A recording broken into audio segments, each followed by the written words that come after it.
Just as Taiwan inaugurates a new president, protesters take to the street. China might be stealing AI secrets from Google, and we're still buying things made with slave labor in China.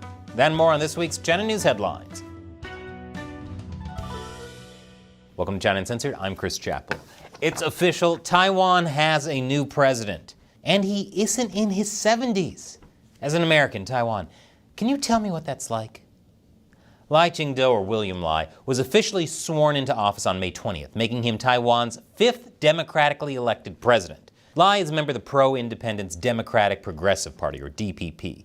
Like his predecessor Tsai Ing-wen, they don't want to be part of China. But in Lai's inaugural address, he did say he wants to de-escalate tensions with Beijing. Lai admitted he hopes for peace, saying that the CCP should accept Taiwan's existence as an independent nation. He also said that there were measures that China could carry out to dial back tensions, such as allowing for the resumption of tourism on a reciprocal basis. Besides that, Lai vowed to continue to improve pedestrian safety, transition to green energy, fight crime, expand Taiwan's international relationships, and, most impressively, not be almost 80 years old.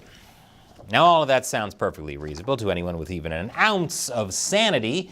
So, of course, China rejected it completely, warning of reprisals against Taiwan after Lai's inauguration speech.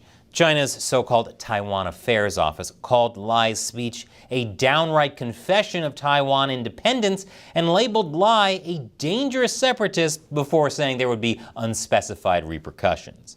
My favorite state-run media, the Global Times, said that Lai will only lead Taiwan to a path of overconfidence and self-destruction. Well, if anyone would be an expert on those things, it's the Chinese Communist Party. The CCP's unspecified repercussions against Taiwan turned out to be renewed military drills, which intimidated Taiwan about as much as all the previous military drills over the course of the last decade, which is to say not much. The two-day military exercises took place all around Taiwan and also for the first time targeted Jinmen, Matsu, Wuqiu, and Dongying, islands under Taipei's rule but closer to the mainland. The CCP said the drills were to simulate sea-air military coordination while practicing for precision strikes. Taipei denounced the drills as irrational provocations and dispatched military forces of its own to defend the island's sovereignty. So really, it's business as usual.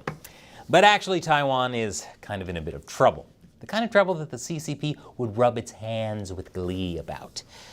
China-leaning lawmakers have proposed a law that would weaken the new president by curtailing presidential powers. And massive protests broke out. Demonstrators accused the opposition of working in concert with China, causing a democratic backslide in the island. Taiwanese TV captured fights breaking out in parliament as the DPP attempted a filibuster. But the DPP's hands are tied. It lost its parliamentary majority while securing victory in January elections, meaning a fractured parliament and a difficult legislative road ahead for Taiwan's new president. Lai only won 40% of the vote in a three-way race, while the opposition, the KMT, won the speakership and the most legislative seats. So Lai was already in for a tough ride. And since China refuses to engage Lai, much as it refused to engage Tsai, the KMT, through the former chairman, Ma Ying-jeou, has been negotiating with Beijing directly. Yeah, Taiwan's got an uphill battle ahead of them. But the CCP has plenty of issues of its own to worry about as well. China is launching its own anti-dumping probe against Japan, the US, the EU, and Taiwan. The announcement came after US President Joe Biden initiated a series of tariffs on Chinese goods. The US and its allies have been worried that the CCP is flooding global markets with cheap goods in order to bolster its flailing economy. Which would make sense. China's economy is held together with duct tape right now, so it might not hold on much longer, especially if the duct tape was made in China. But after the break, is China stealing AI secrets from Google? Welcome back. Looks like the CCP is expanding its spying operations, this time to Google. An ex-Google engineer has been charged with stealing AI trade secrets on behalf of China. Chinese national Lin Wei-ding was arrested in California on 4 counts of federal trade secret theft. Each count is punishable with up to a decade in prison. I hope he's feeling lucky. For 2 years, he had been uploading hundreds of files about Google's supercomputing data centers into a personal Google Cloud account. So he tried stealing from Google and storing it with Google, That's like robbing a bank safe and moving the money to another safe in the same bank. FBI Director Christopher Wray responded to the charges, saying Chinese intellectual property theft can cost jobs and have devastating economic and national security consequences. Yeah, it'd be a tragedy if American jobs were lost due to the CCP stealing AI secrets, instead of the AI replacing those jobs itself. But the espionage stories continue. A British man accused of spying for China was just found dead in a park. Matthew Trickett, a former UK Marine, was found on Sunday by police. The police say the circumstances are unknown and that they are still investigating. I assume it was natural causes. He spied for China, got compromised, and it caused his death, naturally. Trickett was one of 3 men charged last week under the UK's National Security Act with foreign interference and helping a foreign intelligence agency. None of the 3 had yet entered pleas. Chinese officials had criticized the charges as groundless and slanderous accusations. I mean, doesn't everyone know by now? The CCP is a paragon of integrity, honesty, and we definitely didn't murder him. It's just a convenient coincidence. Paragons, I tell you. But China and the UK have been having a number of spats in recent weeks relating to spying, trade, and foreign interference. And these disagreements don't just stop there. The UK Defense Minister accused China of supplying lethal aid to the Russian army. He didn't give evidence publicly to back up his claim, but pointed out that there's been a 64% increase in Russia-China trade. China's already been supplying drone parts and other small-scale military equipment to Russia for quite some time now. So it's not unthinkable that this would eventually expand to wider arms sales. And after the break, the U.S. continues to import Chinese goods made by forced labor. Welcome back. It looks like the U.S. is sadly still importing Chinese goods produced through forced labor. This wouldn't be much of a surprise. China, like many other communist and authoritarian regimes, love using forced labor. I wouldn't be surprised if childbirths there are all induced. That way, even their pregnant women can undergo forced labor. All right, I know that wasn't my best, but I'm trying to make forced labor jokes, so work with me here. Forced labor is something that can be difficult to monitor. On Monday, a report released by the Senate Finance Committee found that BMW, Jaguar, Land Rover, and Volkswagen use parts banned in the U.S. for relying on forced labor, which is one of the darker aspects in Jaguar Land Rover's histories. Volkswagen and BMW, I'm not mad, just disappointed. Again. The report was 2 years in the making, initiated by Democrats on the committee. It found that California-based Borns Inc., an auto supplier, sourced parts from Sichuan Jingwei Technology Group Company, or JWD. It then provided these components to Lear Corporation, which is a direct supplier for BMW and Jaguar Land Rover. JWD had been on the 2021 Uyghur Forced Labor Prevention Act ban list since last year.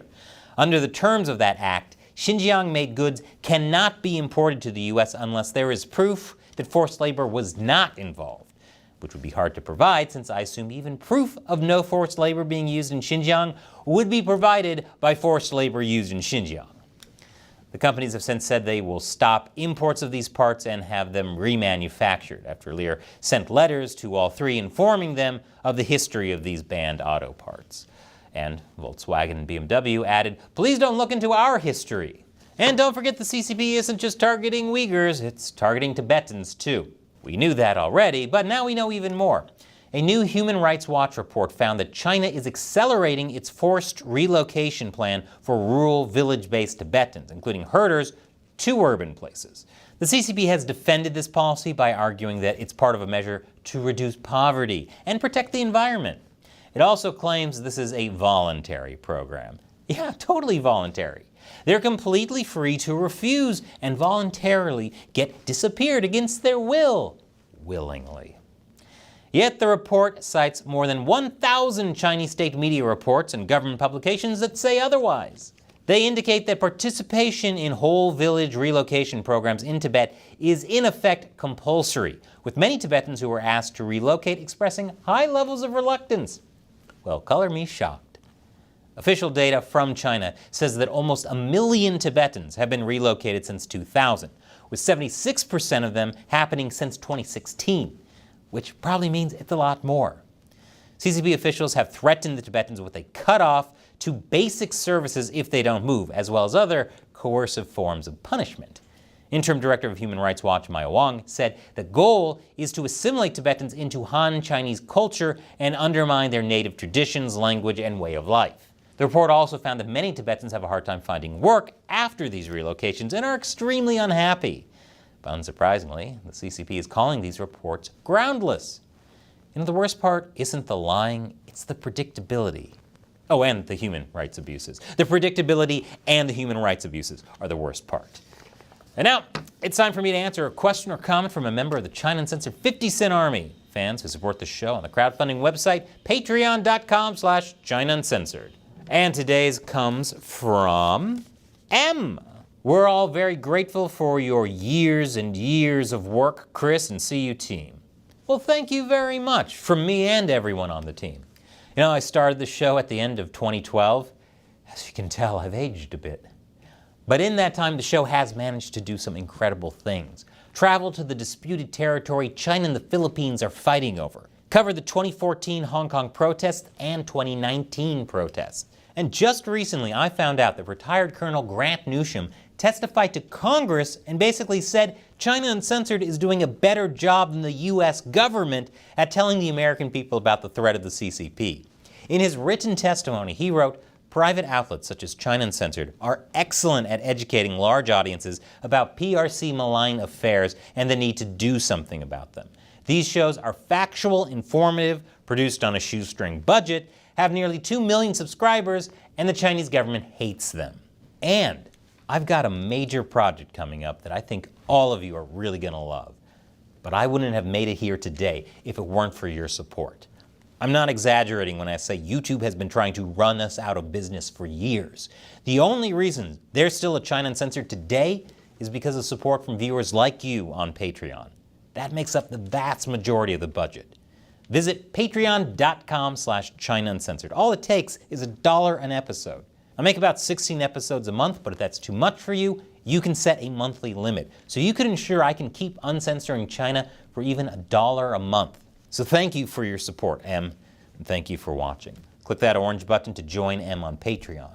I also have a new gaming channel devoted to news, politics, and philosophy. Check out the latest about what the bottle cap currency of the Fallout series can teach us about the US dollar. Once again, I'm Chris Chappell. See you next time.